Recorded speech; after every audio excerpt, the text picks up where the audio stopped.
오늘은 이스터, 우리 한국말로 부활절이라고 말합니다. 예수님께서 죽음을 이기시고 생명을 얻으시고 다시 살아나셨다라는 그런 것을 기념하는 날이죠. 제가 옛날에 한국에 갔을 때 좀 몸이 안 좋은 것 같아서 한번 정기 점검을 받으려고 병원에 가서 종합검진을 받았습니다.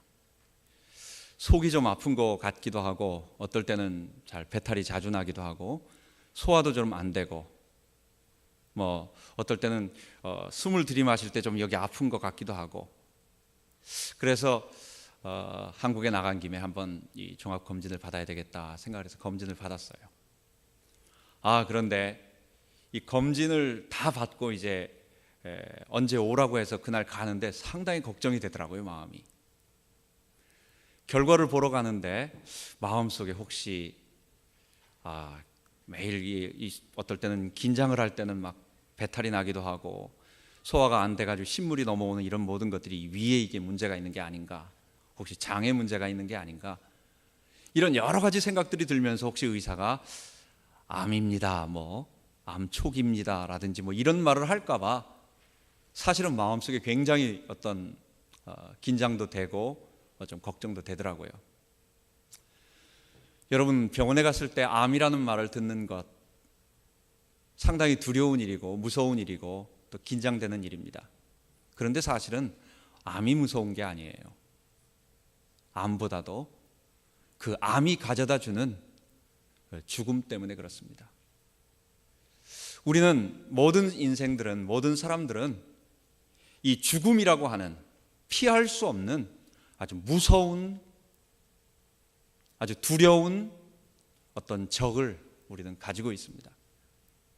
지금 우리 도처에는 죽음의 현상들이 나타나고 있고, 또 우리 사람들은 퓨너럴, 우리 주변에도 많이 있죠. 퓨너럴에 지금도 장례가 하루에도 몇 건씩 계속 일어나고 있고, 또 메모리얼 파크에 보면 그 퓨너럴 결과로 많은 사람들이 묻혀 있는 그런 것들을 보게 됩니다.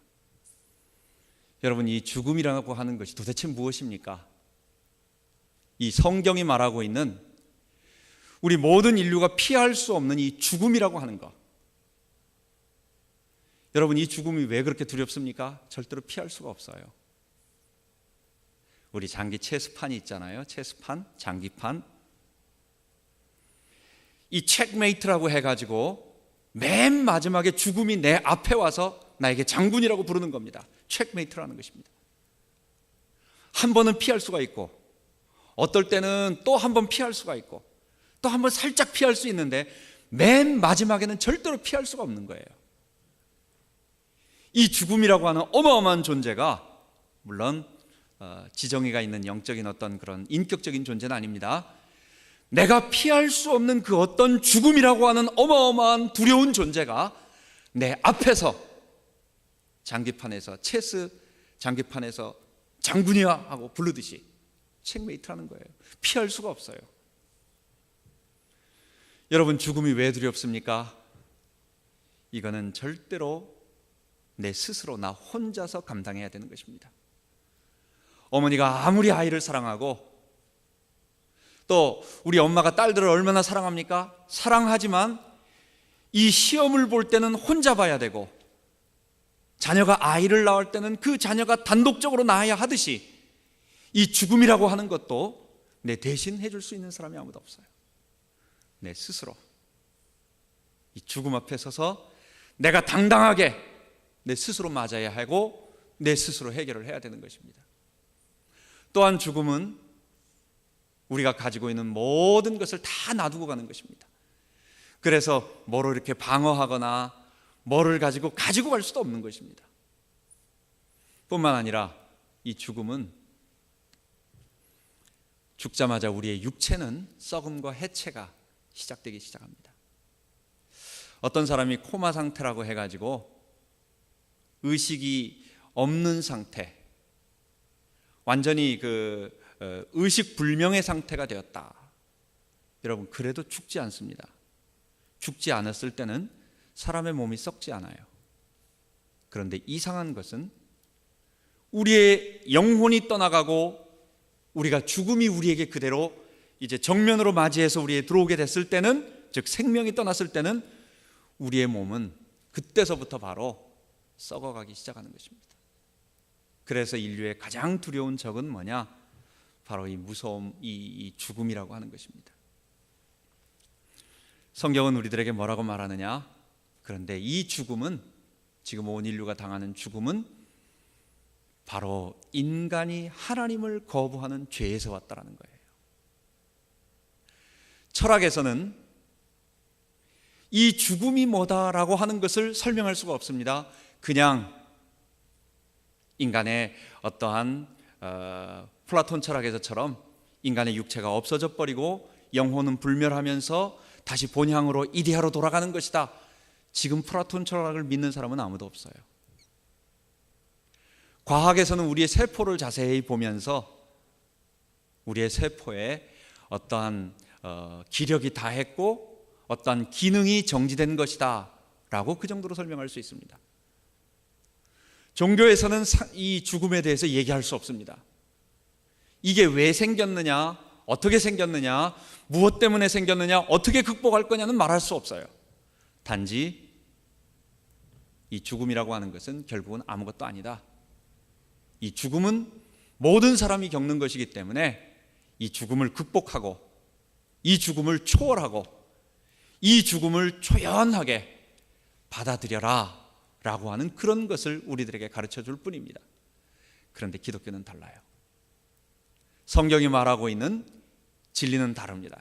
이 죽음이라고 하는 것, 모든 인류가 피할 수 없는 이 무시무시한 이 죽음이라고 하는 것은 바로 인간이 하나님을 거부해서 우리의 창조주를 거부한 죄 때문에 우리에게 발생되어졌고, 그리고 그 죽음을 이기는 방법은 이 죄 문제를 해결하면 우리에게 해결된다라고 하고 가르쳐주는 것입니다. 지난 주간은 우리가 고난주간으로 생각하면서 우리가 지키면서 예수님이 십자가에서 7가지 말씀을 하신 것을 우리가 깨달았습니다. 그 중에 예수님은 늘 자기가 다니시면서 하신 말씀이 있었어요. 내가 온 것은 많은 사람들의 죄를 대신 담당하기 위해서, 그게 바로 구약에 있는 대속 제물이라고 하는 바로 그 이스라엘의 제사가 있었어요. 그래서 예수님은 자기를 뭐라고 말했느냐? 인자에 온 것은 섬김을 받으려 온 것이 아니고 섬기려 하고 도리어 자기 목숨을 많은 사람들의 대속물로, 예수님은 우리 죄를 위한, 죽음을 위한, 우리 대신 죽기 위해서 오셨다고 말씀하셨습니다. 예수님은 자기가 죽으시기 직전 성만찬을 하시면서 말씀하셨습니다. 너희를 위하여 찢기는 나의 몸이다. 너희를 위하여 흘리는 바 나의 피, 곧 언약의 피다. 예수님은 자기의 죽음을 말씀하시기를, 내가 너희들의 모든 죄를 사하기 위하여 죽는 바로 그런 보혈의 피를 흘린다라고 말씀하신 것입니다. 그리고 나서 예수님은 십자가에서 죽으셨고, 우리 지난 시간에 테텔레스타이라고 예수님이 모든 예언의 언약의 성취를 이루셨고, 다 이루셨고, 뿐만 아니라 사람들이 지었던 값을 다 지불했듯이 하나님 앞에 인류가 빚진 죄의 값을 예수님이 죽으심으로 말미암아 다 지불하셨다라고 말씀하여 주신 것입니다. 예수님의 십자가에서 인류의 죄가 용서되어지고 인류의 죄값이 다 지불되어지고 인류의 죄 문제가 다 해결됐다. 여러분, 그러면 우리에게 어떤 현상이 벌어지는 것입니까? 그때 그 결과로, 그 증거로, 인류의 죄 문제가 해결되어졌다라는 증거로 인류에게 다시 생명이 회복되어지는 것입니다. 왜냐하면 사망은 죄 때문에 온 것이기 때문에. 그래서 죄 문제가 해결되고 죄 문제가 제거되어지면 인류는 다시 살아난다 라고 하는 증거를 보이시기 위해서 하나님께서 그리스도를 죽은 자 가운데서 부활의 첫 열매로 살리신 것입니다. 그래서 예수님의 부활은 사망 권세를 깨트리고 죄의 세력을 이기신 증거인 것입니다. 예수님의 부활은 십자가 보혈로 말미암아 우리 인류에게 사망을 가져다 주던 이 하나님을 거부하는 아담의 본성, 그리고 그 본성 죄의 욕구로 말미암아 사단의 유혹이 올 때마다 계속 죄를 지을 수밖에 없는 이 자범죄에 빠질 수밖에 없는 인간들, 우리의 죄 문제가 다 해결되어진 증거를, 그리고 그것을 확증하는 것입니다. 예수님의 부활 생명은 우리 삶에서 그래서 어떤 일로 나타나느냐? 예수님이 부활하셨다라고 하는 것은 죄 문제가 다 해결되고 우리에게 생명이 들어왔다라는 증거가 되고 것이고요, 첫 번째. 두 번째는 이것은 보이지 않는 영적으로만 나타나지 않습니다. 우리 속에서 실제로 우리의 삶의 생명으로, 다시 말한다면 죄의 세력이 이겨지고 사망의 모든 증상들과 현상들이 점점 제거되어지고 이겨지는 그런 결과로 우리에게 이 부활의 생명이, 십자가의 능력이 나타나는 것입니다. 초대교회 제자들은 예수님의 죽음 앞에 다 두려워서 도망을 갔습니다. 맨 마지막에는 모든 기력을 잃고 어쩌면 갈릴리 바닷가로 가서 낙심하며 낙담하며 고기를 잡고 있었습니다. 그런데 예수님의 부활이 그들에게 나타났을 때 그들은 삶의 이유를 알고, 그들은 자기들이 붙잡았던 이 예수님의 진리, 인간의 죄 문제가 해결되고 생명의 비밀이 인류에게 다시 회복되어졌다라고 하는 이 진리를 깨닫고, 여러분, 가는 곳마다 이 복음을 말하기 시작했습니다. 자기의 삶의 목적을 잃어버리고 도대체 어떻게 살아야 될지 몰라서, 또한 이 분노와 절망과, 또 예수 믿는 사람들은 우리 유대교를 갖다가 망하게 하는 그런 악한 자들이다라고 하는 그 분노 속에 있었던 이 사울이라고 하는 청년이 다메섹으로 가는 도중에 부활하신 예수님을 만났어요. 자기가 그 저주받아 멸망받아 죽은 이단의 괴수였다라고 생각했던 그 예수님이 부활하신 모습으로 나타나셔서 그분의 죽음이 자기 죽음 때문이 아닌 우리 온 인류의 죄 때문이고, 그분의 죽음은 바로 자신이 늘 말씀하시고 그리스도인들이 말하던 것처럼 온 인류의 하나님을 거부하는 아담의 죄가 제거되어지는 그 일을 위해서 오셨다는 것을 알게 되고, 그리고 마지막으로 예수님께서 살아나신 것은 하나님이 그를 메시아로 인정하셨다라고 하는 것을 깨닫고, 그의 평생이 박해자에서, 교회를 잔해하던 자에서, 핍박자에서 교회의 이 복음을 증거하는 전도자로 바뀌게 된 것입니다. 4세기 정도에 있던 어거스틴이라고 하는 방탕자가 있었습니다. 10대 말에 20대도 안 돼서 벌써 사생아를 낳았습니다. 부모가 없는 아이를, 결혼도 안 한 상태에서 아이를 낳고, 또한 그의 평생을 전반부에는 무엇을 했었느냐? 마니교라고 하는 교회, 이 하나님을 믿지만 하나님이 아닌 조로아스터 교회에서 나온 거죠. 바로 하나님과 그 다음에 악한 신이 두 개가 존재하고 있다라고 하는, 그리고 선의 신과 악의 신이 서로 싸우면서 간다라고 하는 그런 이원론인, 그런 이교도 종교를, 이단 종교를 믿고 있었던 사람이었습니다. 이 사람이 로마서를 통해서 부활하신 예수를 만나고 나서 십자가에서 죄 사함 받고 그 예수의 생명이 그의 속에 들어감으로 말미암아 그의 평생 얼마나 하나님을 위하여 겸손하게, 그래서 주님을 섬기고 주님을 의지하고 많은 사람들에게 이 생명의 비밀, 그분의 주장은 인간은 전적으로 부패했다는 것, 인간은 조금도 의의 흔적이 남아있지 않기 때문에 하나님의 은총이 아니고서는 구원받을 수 없다라고 하는 이 은총의 교리, 이 진리를 우리에게 전달해 줬고, 이 진리가 바로 종교개혁 시대에 루터와 칼빈을 통해서 우리들에게 회복되어짐으로 구원의 역사가, 많은 사람들을 이루는 그 구원의 역사가 이루어지게 된 것입니다. 여러분 어메이징 그레이스 405장 찬송을 아시죠? 나 같은 죄인 살리신 Amazing Grace, how sweet the sound that saved a wretch like me. 나같이 비참한, 이 비열하고 비참하고 악한 사람을 구원하셨다는 그 하나님의 놀라운 이 그레이스가 얼마나 놀라우냐.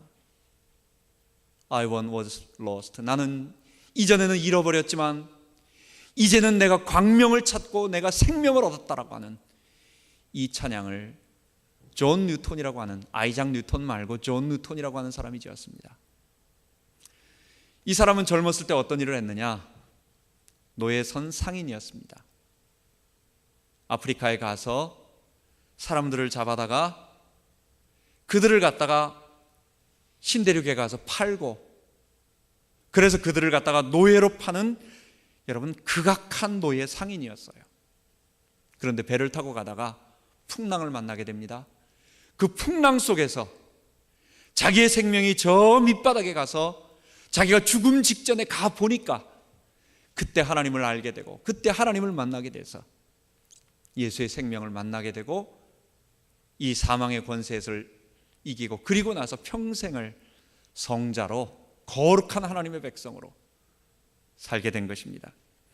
예수님의 부활의 생명은 바로 우리들에게 지금도 이렇게 역사하는 것입니다. 여러분 어떤지 모르지만 저 같은 경우도 마찬가지입니다. 예수님을 만나기 전에는 늘 삶에 대해서 고민하고, 물론 제 사춘기 때 이런 일이 있었지만 중학교 때도 늘 인생이 죽으면 어떻게 될 것인가. 우리 옆집에 보니까 우리 제 친구의 아버님이 갑작스럽게 돌아가셨어요. 그래가지고 그 집에 학교에서 많은 친구들이 찾아갔었습니다. 그런데 얼마 지나고 보니까 다 잊어버리는 거예요. 저도 잊어버리고, 그때 걔네 아버지가 돌아가셨지, 그런 생각도 안 나고 그냥 우는 것은 그 가족들만 좀 우는 것 같아요.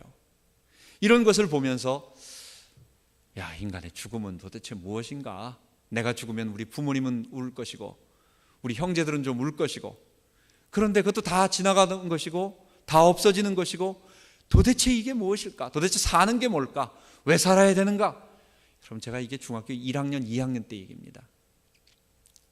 그런데 예수님을 내 개인의 구세주로 영접하고 나를 사랑하시는 그분을 만나고, 내가 하나님 앞에 죄인이고 내게 와 있는 이 모든 인생의 고통 문제가, 이 절망과 죽음 이후의 문제가 내 속에 있는 아담의 범죄 때문에, 내 죄 때문이었구나라는 것을 알고 예수님께서 내 죄를 위해 죽으셨다라고 하는 그 소식을 듣고 예수님을 영접하는 순간, 그때 내게는 정말 광명이 임했어요. 그때는 내게 얼마나 기쁨이 넘치는지. 그 이후에 약간 힘이 들어가지고, 우리 생을 살아가는 동안 왜 힘이 안 듭니까? 우리 뜻대로 안 되는 일이 있잖아요. 어떨 때는 절망스러운 때가 있잖아요.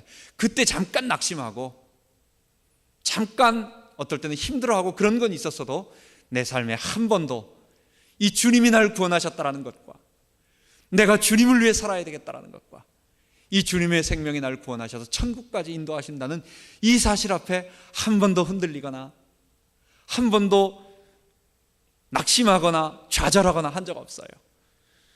여러분, 이 부활의 생명이 오늘도 나를 변화시키고 내게 힘을 주시고 능력을 주시는 것입니다. 세 번째, 부활의 생명은 여러분, 우리 마지막에 다 이루어질 것입니다. 지금은 아직 이루어지지 않습니다. 지금 우리가 약간 맛을 보는 것입니다. 하나님께서 심판하러 이 땅에 재림하실 때, 예수 재림하시고 그 다음에 하나님이 대심판을 하시고, 그리고 우리의 모든 육체가 그리스도와 함께 영광스러운 모습으로 우리가 다 변화되게 될 것입니다. 그래서 예수님의 부활은 우리에게 세 가지를 갖다가 알려주는데, 사망으로 인한 모든 육체의 썩음, 이것들을 다 회복시켜서 우리를 부활시켜 주실 것입니다. 예수님의 부활은 지금 이 땅에 살아가고 있는 우리의 삶의 모든 고통의 문제까지 성령이 우리 안에 오셔서 생명으로 들어오셔서 하나하나 이기게 회복시킬 것입니다. 그리고 마지막으로 근본적인 하나님과 단절되었던 이 죄의 결과들, 사망의 결과들을 예수님께서 부활하심으로 생명을 주심으로 하나님과의 관계가 올바로 회복된 것입니다. 그렇다고 한다면 이 부활을 오늘 우리에게 세 가지로 적용을 해봐야 되겠습니다. 예수님의 부활을, 이 사실은 많은 사람들은 적당하게 생각하는데 기독교의 시금석이라고 할 수 있는 가장 중요한, 오늘의 기독교가 하나님의 말씀이고 하나님의 진리고 또 사실이라고 하는 것을 입증하는 가장 큰 증거가 되는 것입니다. 여러분, 예수님이 우리 죄를 위하여 십자가에 죽으셨다. 여러분, 우리 죄가 예수님 때문에 다 용서받았다. 우리는 미래의 천국을 가고 우리는 지금 하나님의 백성이 되었다. 여러분, 이거는 보이는 것이 아닙니다. 물론 개인의 주관적인 체험으로 우리에게 얼마든지 오지만 일반 사람들이 다 정말 그렇다, 정말 그렇다라고 불신자들도 확인할 수가 없어요. 그거는 너희들 얘기다. 그거는 크리스찬이니까 그렇지. 그거는 성경에 너희들 그렇게 있다고 믿는 거 아니냐 라는 식으로 사람들은 우리를 갖다 다 그렇게 얘기합니다. 그런데 아무도 부인할 수 없는 게 있습니다. 그게 뭡니까? 예수님께서 부활하셨다라는 사실이에요. 예수님의 부활은 아무도 모르게 몇 사람만 본 것이 아니었어요. 막달라 마리아가 무덤에 갔을 때 있었고, 그 다음에 요한과 베드로가 무덤을 쫓아갔고, 엠마오로 가는 두 제자에게 나타나셨고, 그리고 500여 형제에게 일시에 나타나셨고, 또 11제자가 집안에 있을 때에 문이 다 닫혀 있는데 예수님께서 나타나셨고, 마지막에는 도마에게 다시 한번 나타나 주셔서 만져보라고, 내 허리를 한번 만져보라고, 내 손을 한번 만져보라고 말씀하시면서 예수님은 그들에게 나타나 주신 것입니다. 프랭크 모리슨이라고 하는 저널리스트가 기독교의 제일 에센스는, 결국 기독교는, 이 사람은 원래 비판자였고 하나님을 믿지 않는 사람이었어요. 그래서 기독교를 무너뜨리려고 한다면, 또 기독교가 거짓이라고 한다면, 결국 이 부활을 무너뜨리면, 부활이 거짓이라는 것을 말하면 기독교는 무너질 것이다. 이 사람은 지성인이었어요. 그래서 그것을 연구하기 시작한 것입니다. 그런데 마지막에 가서 이 사람은 뭐라고 얘기했느냐? 아무리 자기가 연구를 해봐도 예수님의 부활은 사실일 수밖에 없다. 그는 7가지를 예수님의 그 부활이 아닌, 만약에 예수님이 부활하지 않았을 가능성에 대해서 7가지를 얘기했어요.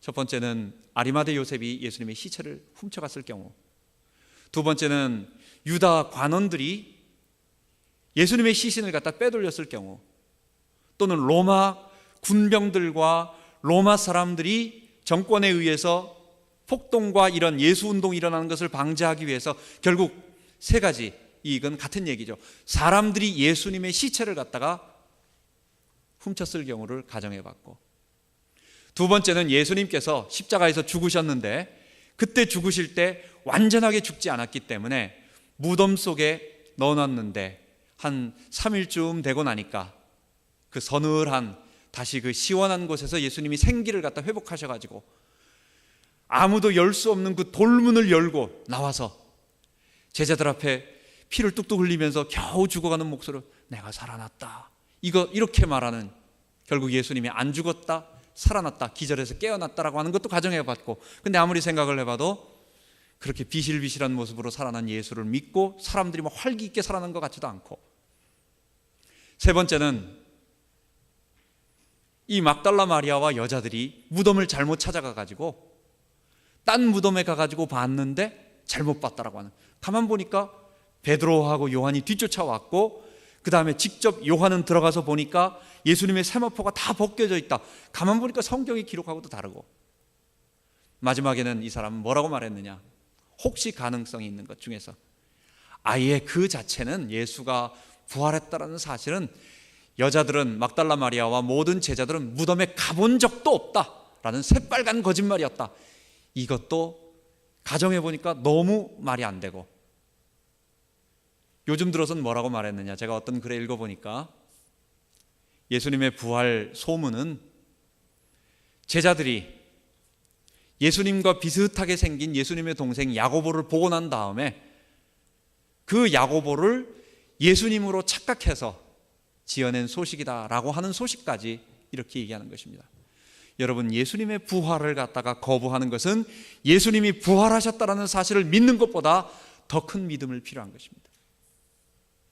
여러분, 그래서 부활을 오늘 우리에게 적용한다면 첫 번째, 이 부활이 사실이면 전 세계 모든 인류는 예수님께서 하셨던 말씀, 십자가에서 아담의 모든 죄가 용서되어지고 성령이 우리에게 다시 오심으로 이걸 생명이 임한다라고 말합니다.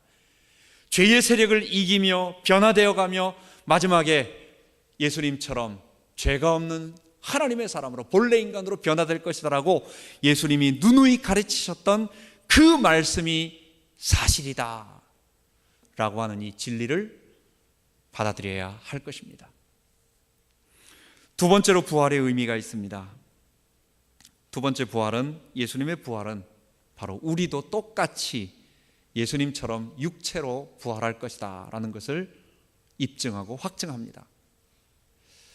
여러분, 우리는 영적인 부활을 얘기하지 않고, 여러분, 우리는 생각의 부활을 얘기하지 않고, 우리는 정신의 부활을 얘기하지 않습니다. 우리는 모두 다 예수님처럼 똑같이 우리의 육체는 다시 다 일어날 거예요. 예수님의 모습이 어떤 모습이었습니까? 사람들에게 직접 만져지는 거예요. 도마가 없을 때 예수님이 제자들에게 나타나셨죠? 그래서 예수님이 그들에게 보이시고 얘기하시다 떠나가셨어요. 근데 이 디두모라고 하는 도마가 예수님에게 말합니다. 사람들에게 말합니다. 내가 직접 보지 않고는, 내가 그 손을 만져보지 않고는 내가 믿을 수가 없다. 아주 확실한 실증주의자죠. 예수님이 그때 그들에게 나타나십니다. 그리고 도마에게 말씀하십니다. 내가 보는 바와 같이, 영은 뭐라고 말합니까? 살과 뼈가 없으되 너희 보는 바와 같이 나는 있느니라. 예수님의 부활은 영처럼 육체가 없이 이렇게 영으로 부활하는 게 아니에요.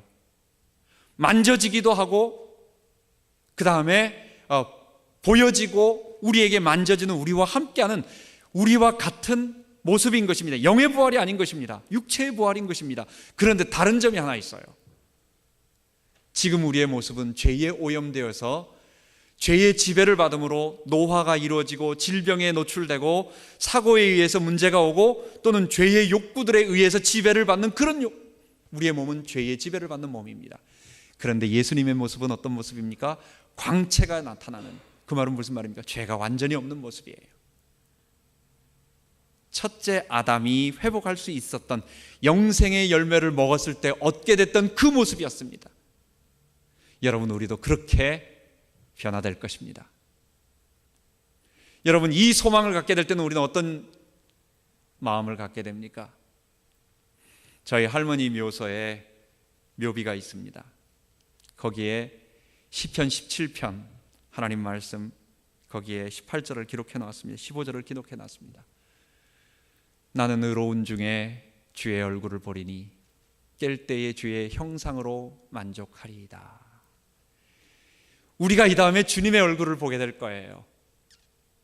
우리가 천국에 가서 우리도 다 예수님처럼 부활한 모습으로 천국에 가서 주님의 얼굴을 배웁고 주님의 형상을 맛보게 될 것입니다. 제가 백봉산 기도원이라는 기도원에 갔었어요. 거기에 뒤쪽에 보면 교인들의 무덤이 있는데, 많은 무덤들이 있는데 우연히 거기에 한 무덤을 보게 되었습니다. 자녀들이 어머니를 그리워하며 거기에 써놓은 문구였습니다. 앞에, 여기 안정숙 권사 잠들어 계시다. 그는 기도의 어머니였고, 그는 교우들에게 따뜻한 친구였고, 목사님을 위해서 기도하는 분이었고, 많은 사람들에게 사랑을 베푸는 우리의 어머니셨다. 그러면서 그 어머니를 우리 주님이 부활하신 것처럼 우리도 볼 것이고, 나도 그 어머니를 부활한 모습으로 만나기를 원합니다 하면서 자녀 누구가 어머니를 그리워하며 기도합니다 하면서 거기다 써놨더라고요, 묘비에. 여러분, 우리 모두는 부활한 모습으로, 여러분, 죽음은 소멸이 아닙니다. 우리의 상태가 변화되는 것입니다. 우리의 모습은 예수님처럼 모두 다 부활한 모습으로 변화될 것입니다. 우리도 다 오늘 읽은 본문처럼 호련히 사망을 이기고 우리도 호련히 주와 같은 모습으로 변화될 것입니다. 그때 우리에 앞서간 많은 믿음의 사람들을 만나게 될 거예요. 그 평생을 죽음을 이기며 어려움을 당하며 40에 하나가만 태장을 맞으며 돌로 침을 당하며 미친 소리를 들어가며 복음을 계속 전했던 그 바울을 만날 것이고, 우리 앞서서 많은 사람들의 핍박을 당하며 갔던 믿음의 선조들, 종교 개혁자들을 만날 것이고, 더욱이 여러분이 사랑하고 또 우리가 다 사랑하는 우리의 부모님들, 믿음의 사람들을 우리가 다 만나게 될 것입니다. 부활은 나도 부활할 것이다 라고 하는 예수님께서 그런즉 그러나 그리스도께서 죽은 자 가운데서 다시 살아 잠자는 자들의 첫 열매가 되셨도다. 예수님은 우리의 첫 열매로서 그렇게 부활하신 것입니다. 마지막으로 예수님의 부활은 오늘 우리가 살아가는 근거가 됩니다. 오늘 읽은 본문 58절을 한번 보시면, 이 고린도전서 15장은 바울이 이 고린도 성도들이 당하고 있는 문제를 해결하기 위해서 쓴 글입니다. 근데 그들은 잘못된 생각을 가지고 있었어요. 이것이 헬라 철학에 의한 이 영혼은 죽지 않지만 우리의 육체는 완전히 없어진다라고 하는 그런 사상에 잘못 가지고 있었기 때문에 온 오해에서 발생된 것입니다. 여러분, 만약에 영혼은 존재하지만 우리의 육체는 완전히 썩어 없어지는 것이다. 그래서 헬라 철학이나 일반 종교들은 뭐라고 말합니까? 심하게 말할 때 우리의 육체는 악하다라고 말합니다. 아니면 우리의 육체는 없어질 것이니까 무가치하다고 말합니다. 우리의 육체가 없어질 것이고 악하고 무가치하다고 말한다면 여러분, 어떤 현상이 벌어지겠어요? 필연적으로 두 가지 현상이 벌어집니다. 그냥 사는 동안 없어질 거니까 그냥 우리 육체가 원하는 대로 한번 해보자, 하고 싶은 대로 하자. 어차피 없어질 것인데, 어차피 이 세상의 삶은 다 허상인데, 이거는 실체가 아니고 가짜인데, 진짜는 하늘나라인데, 우리의 영혼이 천국 가는 건데 육체는 없어지는 건데, 그럼 뭐라고 할까요? 육체가 원하는 대로 마음대로 사는 거예요. 그래서 고린도전서 5장, 고린도전서 6장 이런 데 어떤 일들이 벌어지느냐? 육체의 욕구, 특히 제일 많이 하고 있는 이 성적인 욕구를 그냥 자연스럽게 마음대로 해버리는 그런 일들이 벌어지게 된 것입니다. 여러분, 우리의 육체가 버려진다면, 아무것도 아니라면 육체가 원하는 대로 극단적인 방탕주의로 가게 되어 있습니다.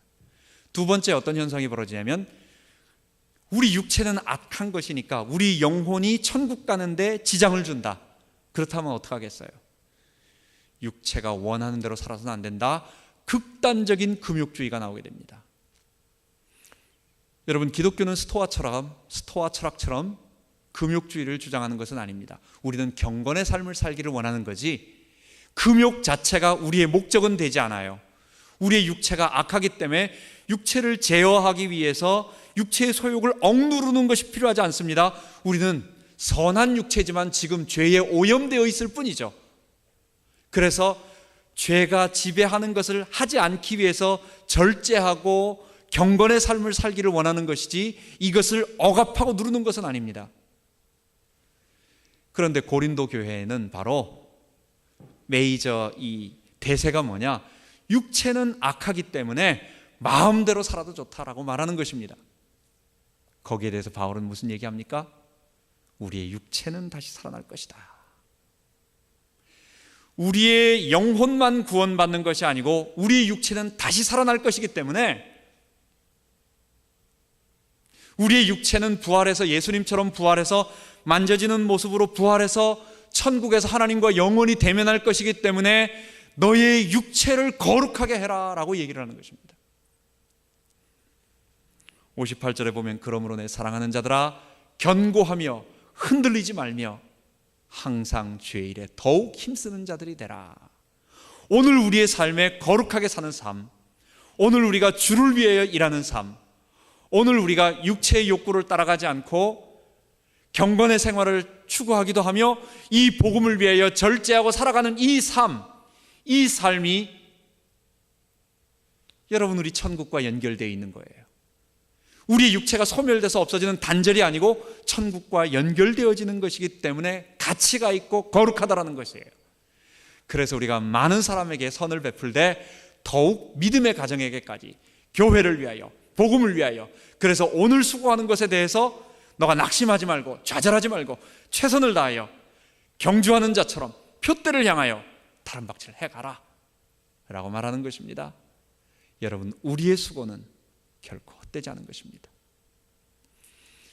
여러분, 예수님의 부활은 우리들에게 그래서 no cross, no crown, 우리의 영광의 면류관은 십자가가 없이는 주어지지 않는 것입니다. 부활이 있기 전에 먼저 우리에게 눈물이 있고 고난이 있는 거예요. 오늘의 고난, 오늘의 십자가는 내일의 영광으로, 내일의 면류관으로, 내일의 부활의 모습으로 우리 다 일어나게 될 것입니다. 그래서 오늘을 걱정하지 말고, 오늘을 힘들어하지 말고 살아가는 능력의 근원이 되는 것입니다. 또한 마지막으로 예수님의 부활하신 주님이 지금 나와 함께 성령으로 함께 계신 증거가 됩니다. 예수님은 하나님으로부터 하늘과 땅의 모든 권세를 받으셨어요. 여러분, 하늘과 땅 말고 또 뭐 어디 있습니까? 땅 속에 무슨 권세가 필요합니까? 물 속에 권세가 필요합니까? 하늘과 땅의 모든 권세를 내게 주셨다라는 말은 온 권세를 다 주셨다라는 말이에요. 예수님은 모든 인류, 오는 세대와 이 세대와 오는 세대 모든 만물이 그 앞에 무릎 꿇고 그분을 만왕의 왕이요 만주의 주라고 고백할 그 영광의 호칭을 하나님께로부터 받으신 분입니다. 그분은 우리의 주님으로서, 우리의 보호자로서, 우리의 공급자로서, 우리의 영광을 받으시고 경배를 받으시고 찬양을 받으실 우리의 주님으로서 뿐만 아니라 우리의 순종을 받으실 분으로서, 우리를 보호해 주시고 우리를 도와주시는 분으로서, 또한 우리에게 순종을 요구하시는 우리 주님으로서 지금 우리 안에 우리와 함께 살아계신 것입니다.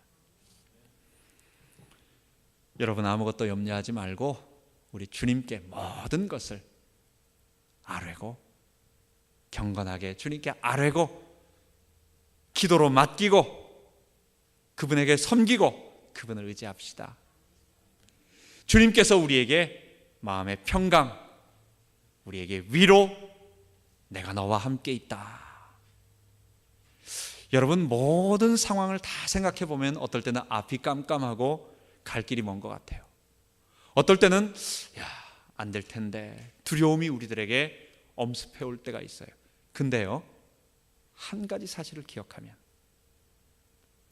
제가 마음속에 어떨 때는 그런 생각이 들다가도 하나님이 살아계시다,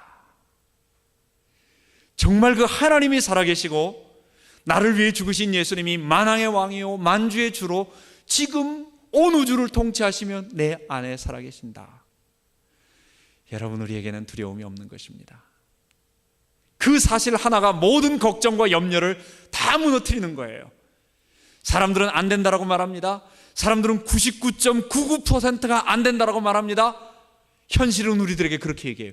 그런데요, 하나, 우리 주님이 부활하셨고 그 주님이 온 우주를 통치하시고 그 하나님이 살아계신다, 1%의 기적이 남아있다라고 하니까 여러분 되는 거예요. 두렵지 않은 거예요.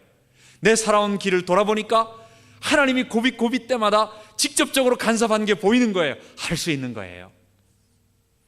이것이 성도와, 이것이 그리스도인과, 또 이것이 불신자와의 차이가 되는 것입니다.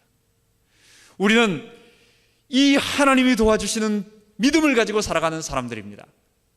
우리는 성령의 인도를 받는 사람들입니다. 부활하신 예수의 생명이 우리 속에 있는 것입니다. 그래서 이번 한 주간 동안 이 부활하신 주님을 누리고 이 부활하신 주님이 우리와 함께하는 이 사실을 감사하고 확인하고 기도하며 승리하는 한 주간 되기 바랍니다. 기도하겠습니다. 예수님의 부활이 바로 온 인류를 지배하고 있던 이 사망 권세를 깨트렸다라고 하는 증거이었습니다. 예수님의 부활로 우리도 똑같이 예수님처럼 부활할 것입니다. 우리 사람들을 다 만나게 될 것입니다. 예수님의 부활은 나의 오늘의 삶, 현재의 삶이 전혀 무가치하거나 의미가 없이 소멸되는 것이 아니라는 것을 말해 주었습니다. 우리의 육체는 예수님처럼 부활해서 이 몸을 가지고 그대로 하나님 앞에 거룩한 모습으로, 죄가 제거되어진 모습으로 주님을 만나게 될 것입니다. 하나님, 오늘 삶에 예수를 위한 삶, 또 성령을 따라 살아가는 거룩한 삶의 의미, 근거 하나님 얻게 되었습니다. 최선을 다하여 주님을 닮아가며 부활의 생명을 덧입어 살게 하여 주옵소서. 그리고 예수님의 부활은 우리 주님으로서 주님이 함께 하신다는 사실을 우리에게 확증시켜 주었습니다. 두려워하지 않고 기도하며 주님을 의지하며 섬기며 승리하게 하여 주옵소서. 감사드리며 예수님 이름으로 기도하옵나이다. 아멘.